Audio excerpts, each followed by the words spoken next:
Hey folks, welcome back. I'm at the Barn Store in Salisbury, New Hampshire, and with me today is Bill Corey from Sunapee Landing Trading Company. Yes. Good day, Bill. How are you? I'm fine, thanks. Well, that's good to hear. So, Sunapee Landing Trading Company. What do you trade in?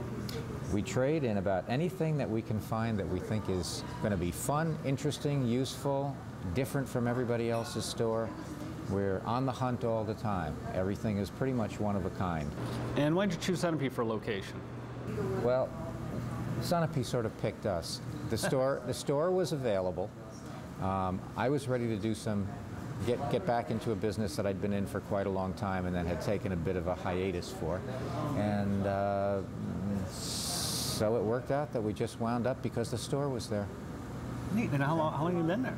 We're just starting our 5th year there. We've completed 4 years in November and just starting our 5th year. Oh wow, so it's pretty well established then, I would take it. I'd like to think it is. So what kind of stuff do you have in there? Well, I started the store as a store for antiques and good quality used furniture.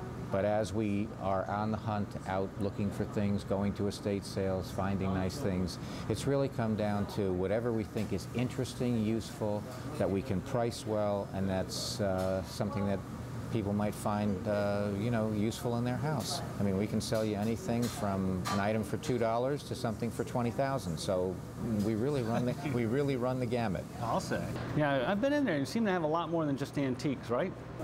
Well, that's why we use the name Trading Company. It's an all-encompassing name where if we find something wonderful and it was only made 10 or 20 years ago, but we think it would be very useful for someone and we can price it fairly, and we'll bring it in.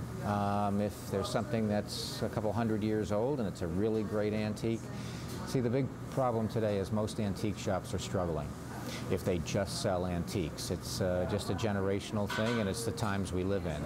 People are looking for practical, useful things that we make available. So we use the all-encompassing term Trading Company so we can bring in about anything we'd like to bring in.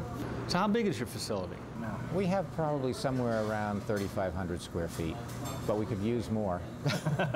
I've been in there. When we opened the store, we thought 3,500 would be more than enough space, and when we filled it with furniture, we found out we really could use some more space. So it's hopefully in the future on the drawing board.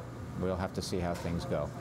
So it sounds like you use a few more feet in there, huh? We'd like to. We've actually got some pricing and we've got a good idea of what we'd like to do. We just moved into the store. We live and work in the store now. There's an apartment there that we live in, and so one good thing is we're never late for work. Yeah, that's true. No snow days for you. No snow days for us. But our next phase would be to hopefully expand the store in certain ways so we can show more merchandise. And do you have a website people can go to? Yes, we do. It's sunapeelanding.com, and we have lots of things on the site. We can't put everything, and since it's one of a kind, things come and go sometimes more quickly than we can post them. So, but it's a good overview and a good marketing tool for us. Oh, wonderful. I'd encourage everybody to stop in. It's a neat store. Great. Thanks a lot. Thank you. Okay, and Sean. Once again, something wonderful has happened in the Sunapee area. Back to you.